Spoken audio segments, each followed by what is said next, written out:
Hope you enjoyed this one. This is Sullivan Adams gave my latest review. I'm Naruto Shippuden, episode 434. Or Team Jirariya. Jirariya Ninja Scrolls. And now that we're now introduced to the concept of having being being the Akatsuki in the story now. We've already seen. However, things are a little slightly skewed and a little different. Like for example, you have certain members of the Akatsuki. We got the evil Akatsuki like Kakazu, Hidan, and someone in an orange mask. We all know who that is.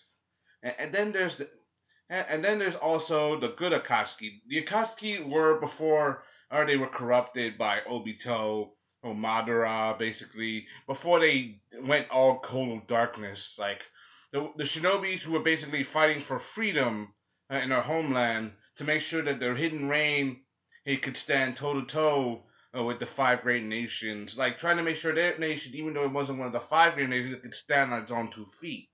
They were good people. You got Yakiko, Kodan, and finally Nagato. You know. Well, also one of the things you got, that Naruto, even though he may argue sometimes, he can be a bit bratty, he can be a little bit dense, but he can be smart sometimes. Like for example, like when Naruto was being inflicted by the curse of, by Hidan, the torture curse, where you take a person's blood, you just then and you link your bodies together, and since Hidan can't die, that's how he killed Asuna. Apparently, Naruto thought of it in advance and used a shadow clone. But does the curse still work? Using a shadow clone? I mean, think about it. Even though it was a shadow clone's blood and not him, I think in the Shinobi world, if they did things a little differently, if it wasn't filler, it probably still worked if it wasn't a shadow clone. And obviously, Naruto kicks his ass. He used Naruto Uzumaki Barrage, which is basically a ripoff of Sasuke's Lion Barrage, and Sasuke called him out on that. But enough about that.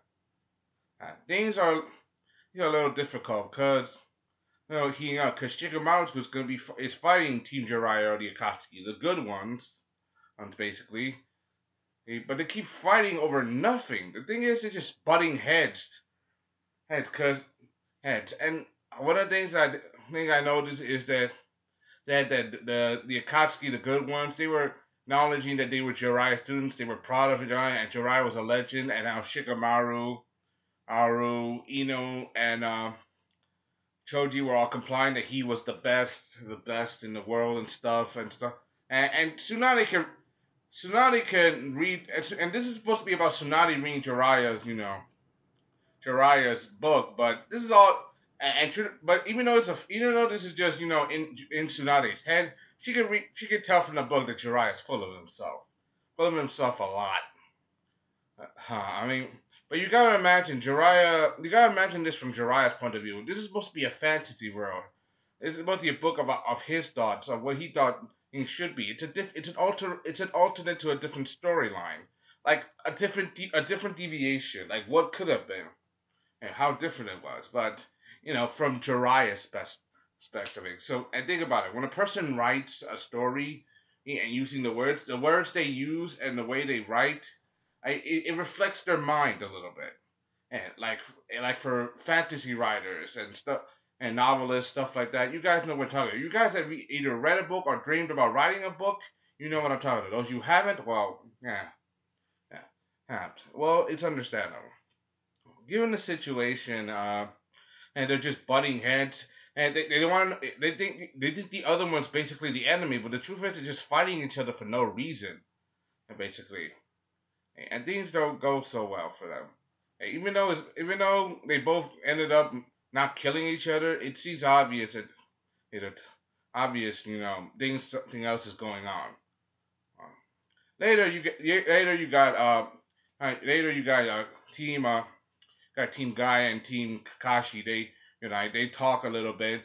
And they think that what happened is the enemy has put some kind of jutsu over their leaders. Whatever this jutsu is only affecting Jonin level shinobi, and since they're all not Jonin level, it basically means they're immune. Something is because of that butterfly, because the main part one of the main things of the storyline revolves about some butterfly who's medicinal, whose wings can produce a kind of medicinal herb, stuff like that, and maybe confuse people. But enough about that. Anyway, they're all without their leaders, and one of the things the enemy dropped out was the kunai that Minato gave them, because whoever did this obviously knows about Minato's jutsu, so they don't want them to like use the jutsu to go back to the hidden leaf and ask for help. And some of the others they want to ask for backup, not until they find whatever is going on, and not until they figure things out. But Naruto, he's a bit hesitant. He wants to find them. He wants to be like find them. He wants to save everybody by himself, but he can't do this by himself.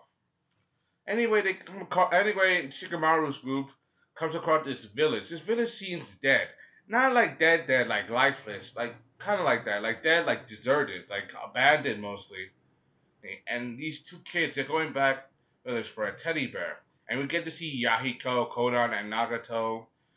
This village being deserted kind of reminds them how what happened with the war in the third grade ninja war, how they became how people were refugees ordered to abandon their homelands, how poverty and destruction and warfare affected people's homeland. I mean, all three of them basically met Jiraiya because of the war. Yeah, I mean, because of that, they never would have become shinobi, and they wouldn't have survived.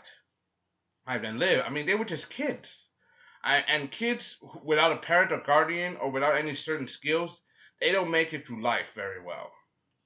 Oh, and things don't go so well for them. Like this is like almost nostalgic. If you guys remember the whole, Naga whole uh Pain arc, the Pain versus Naruto arc when he attacked, when he attacked the village, whole Pain arc, and I know that when he and Naruto talked at the end and he explained his backstory, how horrible it got, how things got, and it makes sense if you guys understand, especially if you guys read the first Jiraiya Ninja Scroll, for some reason. This story makes a lot more sense if this was just, a story that was told by Jiraiya. If this was just Jiraiya's last words, what he should happen. Instead, it's just things from Tsunade's point of view. Even though Tsunade has done nothing in these past 3 episodes, other than read the book, and in this episode she did more than read the book. She just complained a little bit, and giving some harsh criticism. But you understand why. Alright. But things don't go so well. But despite all the nostalgia, Shigamaru seems he sees the kids. They want to ask some questions. They want to understand why the village is abandoned, why things are like this, why has it gone so badly that people are leaving. But things don't get it from bad to worse. As Nagato freaks out a little bit. Reminder: to Nagato, it was Shinobi from the Hidden Leaf that killed his parents. But we all know in the backstory that the true backstory that Madara implanted the Rinnegan in him was since he was a child, since he was a descendant of the Uzumaki clan. So he probably implanted fake memories to make it look like Naruto's parents were killed by Leaf Shinobi to make him a pawn in the first place. That's like a relative theory. That's just one theory. That's mine. What's yours? And things got so bad that Nagato he freaks out. As Yahiko goes in for an attack, and he literally freaks out and makes the house crumble on top of them, and makes things even worse. The kids they fall into a pit. Even though Nagato was just trying to help, it seems like Nagato still has control his powers, his Rinnegan abilities. Remember, one of the reasons why Jiraiya trained those kids because he thought that Nagato was the chosen one because he possessed the Rinnegan. And that's one reason why he taught him ninjutsu skills, so he can gain control. But it seems that one of the fears that Jiraiya has that one day Nagato would lose control of the Rinnegan, and he put that in the book. It makes sense. I mean, great power comes with great responsibility. Those of you who watch the Spider-Man, knows about Spider-Man, read comic books and stuff like that, watch the cartoons. And with great power comes great responsibility, and Naruto has great power, especially with the Rinnegan. But things, if you don't control that power, what just happened could happen to anybody. Literally, it could happen to anybody if you don't control your feelings, your emotions. And this just paves the way for the next episode, because it seems, because they gotta find a way to rescue those kids from the ravine, and they gotta find a way to regroup with all the other teams, Kurenai's team, Shino, Kiba, Hinata, team, Kakashi, he, and Team Guy. They gotta find a way to save their leaders and find out what's going on. And it looks like they're gonna get a confrontation with the main bad guy, and it's gonna be very, very soon. Hopefully, we're gonna. Yeah. Anyway, I like this episode a little bit even though I have not, part of me is a little bit conflicted about reviewing the filler arc. Part of me didn't want to review the filler arc, as any reviewer does. I'm in a little falling behind since Comic Con in New York was last week, and I kind of missed out, so I've been feeling a little depressed. Especially knowing that some of my favorite review people that I like, and Eris Quinones from Variant Comics, and and, and Shinji, he was gonna be there, so I'm feeling a little depressed about that. Hope you enjoyed this. Sorry about that. Hope you enjoyed. Thanks for watching. Comment, subscribe. Thank you. This is Sullivan Adams. What did you think of this video? Did you like it? Did you hate it? What do you think of the episode? Did you like it? Did you hate it? And it seems that we're gonna get a follow up. This is like the longest of the filler arcs, like 4 episodes. 4 episodes. That's pretty good. That's pretty long. I maybe will next week be the last one, or we're gonna get even more filler. Hopefully, we'll end. I want it to end already, and we'll probably end it soon. Anyway, that's all I gotta say. This is Sullivan Act, Game Related Review on Naruto Shippuden episode 434. Bye. Jiraiya Ninja Scrolls Team Jiraiya. He was definitely full of himself. Bye.